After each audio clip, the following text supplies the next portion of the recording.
Salut Stratoniens, j'espère que vous allez tous super bien. On est parti aujourd'hui pour la petite vidéo de Pâques. Je vous souhaite à tous une joyeuse Pâques, bien évidemment.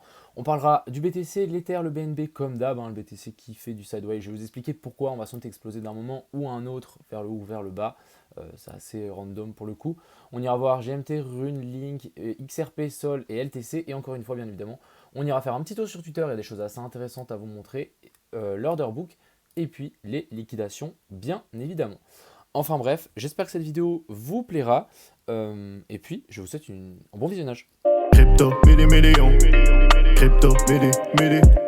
Crypto, million. Donc on est tout de suite parti ici avec les liquidations qui se retrouvent un petit peu au nord et au sud. Finalement, il n'y en a pas tant que ça parce qu'ici, on voit que de nouveau les pics à 30 000 sont très hauts. Donc ça, c'est vraiment des toutes petites liquidations sur le coup qu'on a ici. Donc est-ce que ça va nous influencer le cours? Je ne pense pas.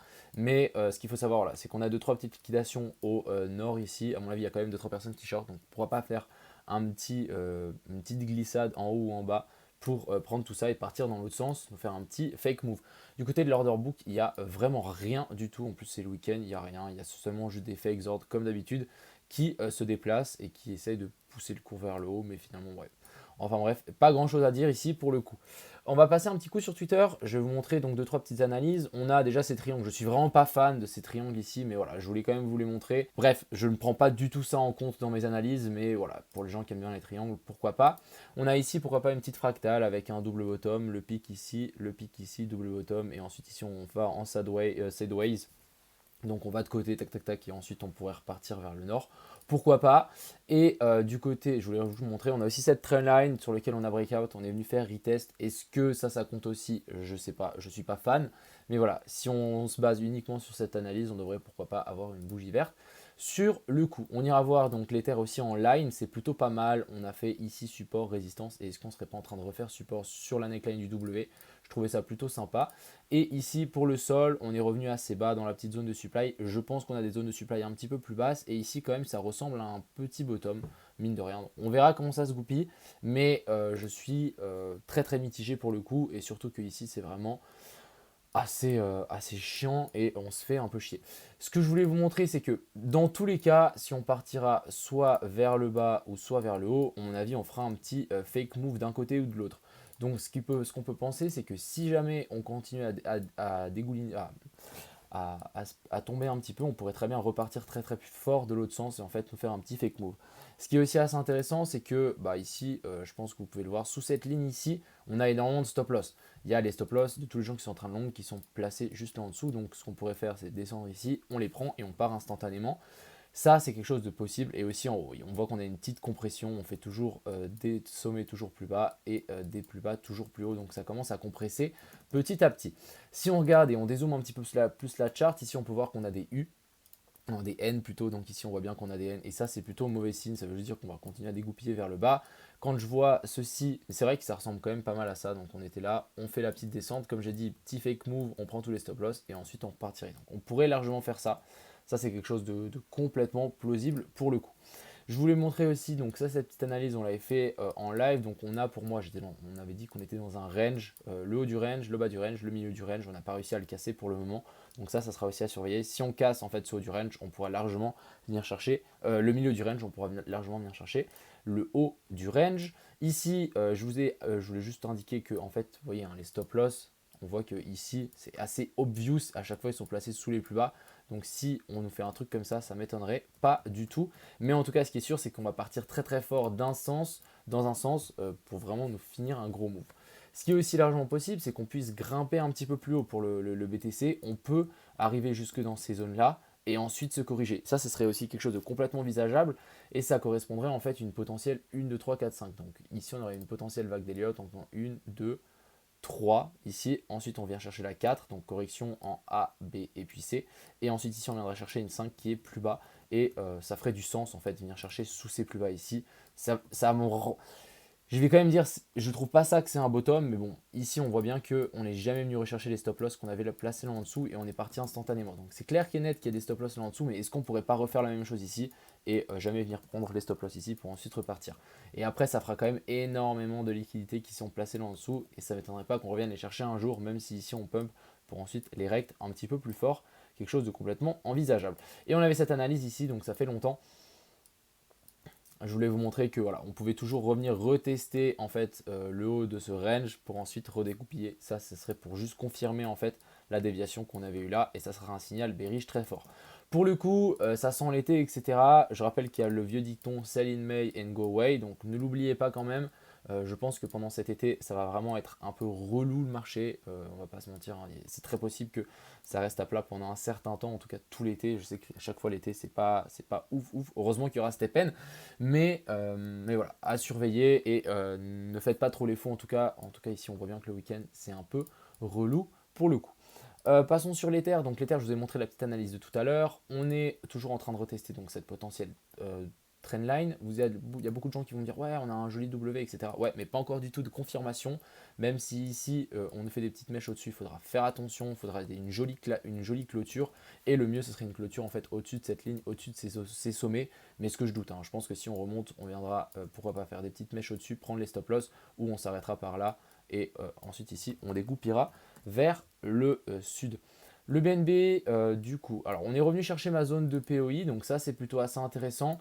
Ici je vois que j'ai mis des petits dollars, ça veut dire qu'en fait on n'est pas venu chercher les zones de liquidité et que bah, si on veut vraiment repartir, on pourra largement repartir. Donc voilà, ce qu'il faut comprendre c'est que là, c'est assez obvious, mais on a de nouveau tous les stop loss qui sont placés en dessous. Et ça voudra simplement dire que si vraiment on va avoir un gros move, on fera à mon avis ça et on repartira chercher la zone de POI qu'on a ici et on redécolle directement. Ça m'étonnerait qu'on parte instantanément ici vers le nord.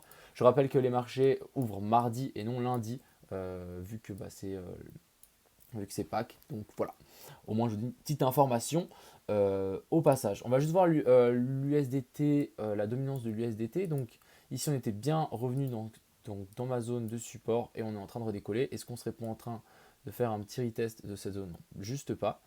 Donc par là autour, ouais, si on prend vraiment ce plus bas là, bon ça c'est vraiment tiré à l'œil, mais voilà. Je pense qu'on a quand même un joli petit retest à surveiller ici quand même, mais si là on a la dominance de l'USDT qui commence à grimper, c'est plutôt mauvais signe pour le coup. Ça veut simplement juste dire que on va sans doute grimper encore plus haut. Et ici on voit bien que la structure haussière, donc ici on a une structure haussière, n'a toujours pas été invalidée. On n'est pas venu faire une cassure en dessous de ça. On est venu faire une cassure en dessous de ça, mais ça compte pas vu qu'ici on a fait un plus bas que un plus haut, plus bas que celui-là. Voilà. Pas que je me mêle les pinceaux. Passons donc sur le GMT, on avait un magnifique trade. Malheureusement, moi, encore une fois, hein, c'est les émotions. Même si votre plan est bon, pour vous dire, moi j'ai clôturé ici mon trade pour le GMT. Je me suis dit, ouais, et ça c'était mes émotions qui ont parlé. Malheureusement, si j'avais suivi mon plan, j'aurais TP là avec un joli petit ratio de 12. Donc ça fait vraiment plaisir ce ratio. Mais voilà, malheureusement, ça n'était pas le cas. On va voir comment ça va se réagir par rapport à cette trendline ici. Et je pense que si ça continue à grimper, on peut peut-être venir chercher un nouvel ATH sans trop de soucis. Du côté de Rune, toujours pas d'inversion de structure, hein. Il nous faudrait vraiment une cassure au-dessus de ça. Et pour le moment, ici, on reste clairement en tendance baissière. Même si ici, on voudrait dire, ok, on arrive peut-être à nous faire un plus bas, plus haut que celui-là. Mais encore une fois, à rien n'est gagné pour le Rune. Et je pense que après cette inversion de structure, donc ici, voilà, on a fait une jolie petite inversion de structure.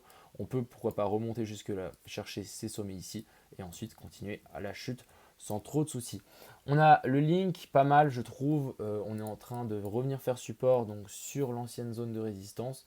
Ça c'est plutôt pas mal, on est venu taper en tout cas la zone de POI qu'on avait là. Je me dis si ça peut se retourner ici, ça peut largement être envisageable pour le link. Ce qu'il faut juste faire attention, c'est pas qu'on réintègre ici, qu'on fasse une déviation et que là on vienne chercher plus bas. Souvent quand on descend, on fait un range, on vient chercher un nouveau sommet, on prend les stop loss et ensuite on continue à chuter. Donc ça c'est vraiment des structures vraiment très très basiques et du coup il faudra faire attention si on intègre. Mais si vraiment ici ça tient et on arrive à nous faire un nouveau sommet, ça pourra vraiment être pas mal, mais bien évidemment il faudra une cassure de ça pour vraiment confirmer l'inversion de la structure. Ici, on a le XRP assez intéressant. On est venu chercher un nouveau sommet par rapport à là. On est venu chercher un nouveau sommet aussi par rapport à ici. Donc ça, c'est plutôt pas mal. Je me dis, est-ce qu'on peut pas refaire une petite chute et ensuite repartir, étant donné qu'on est venu faire un nouveau plus haut par rapport à ça. Donc là, la structure est inversée et ça, c'est plutôt pas mal. Mais voilà, on peut redescendre ici pour ensuite repartir. Et je rappelle que ici, le XRP est quand même assez plat et on est vraiment dans un énorme range depuis le temps. Donc on va juste patienter, mais c'est pas forcément non plus quelque chose que j'ai envie d'acheter pour le moment. Ici, on a le Solana. Donc le Solana, c'est une des altes qui est en train de nous faire un gros inversion de structure ici. Donc ça, c'est pas mal. On est venu chercher cette zone de POI. Est-ce que ça va suffire pour se retourner? Moi, je voudrais bien le choper un petit peu plus bas. Vous voyez, j'ai mis mon petite alerte ici. On va juste mesurer à combien on est descendu par rapport à la hausse. On est venu chercher la zone des 168. Ok, on est plus bas que la zone des 0,5. Ok, ici ça peut se retourner à partir de là. Peut-être j'étais un petit peu trop gourmand à mettre ça tout en bas ici, mais ça peut déjà actuellement se retourner à partir de ici vu qu'on est sous la zone des 0,5. Et on est dans une zone de POI sous la zone 0,5. Donc ça pourrait suffire. Maintenant, ce qu'il nous faudrait, c'est une inversion de structure en plus petite time frame. Et pour le moment, comme on le voit ici, il n'y en a pas. Il nous faudrait une cassure de ça. Ou ici, on vient faire un nouveau plus bas. On fait une clôture en dessous et ensuite on arrive à repasser au-dessus de ces sommets et ensuite on redescend, chercher la zone de POI qui aurait là et on rentre à ce moment-là, stop loss ici en dessous et là ça pourrait repartir. Mais là pour le coup, rentrer ici c'est un peu du suicide, ça reste clairement une tendance baissière, même si ici on a fait un plus bas plus haut que celui-là, mais on n'est toujours pas venu faire un sommet plus haut que les anciens. Donc là, c'était la tendance qui restait baissière pour le coup. Et ici on a le LTC. Alors je voulais vous montrer une petite analyse de mon cher ami All Street Bets. Donc voilà, il nous a mis cette petite analyse et du coup là il a décompté une 1, 2, 3, 4, 5, sous-décompté donc ici en 1, 2, 3, 4, 5. Et du coup là on est pile poil dans la target de 4. Donc il nous manque une dernière vague vers le bas et je pense que ça peut arriver, on peut être dans ce genre de scénario pour la plupart des alts. Donc il faut quand même faire attention, ça peut descendre très très vite.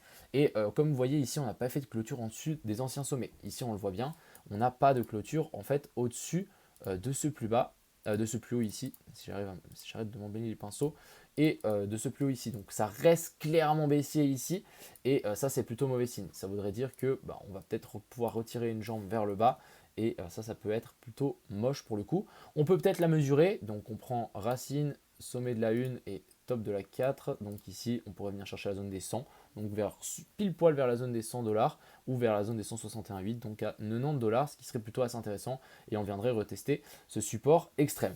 Enfin bref, faites attention à vous, je pense que ça va bouger la semaine là qui va arriver, à mon avis il va y avoir du mouvement.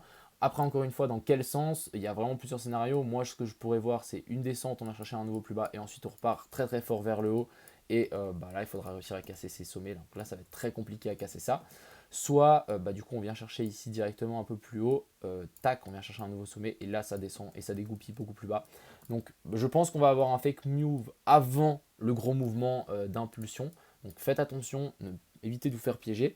Mais voilà, moi je reste très prudent. Pour le moment, j'ai aucune position en cours. Je vais simplement attendre une belle opportunité avant de rentrer. C'est très intéressant et c'est très important si vous êtes trader, etc., de savoir quand ne pas trader. C'est un skill, c'est un truc qu'il faut apprendre. Quand il ne faut pas trader parce que ça ne sert à rien de trader tout le temps. Vous allez vous prendre des murs.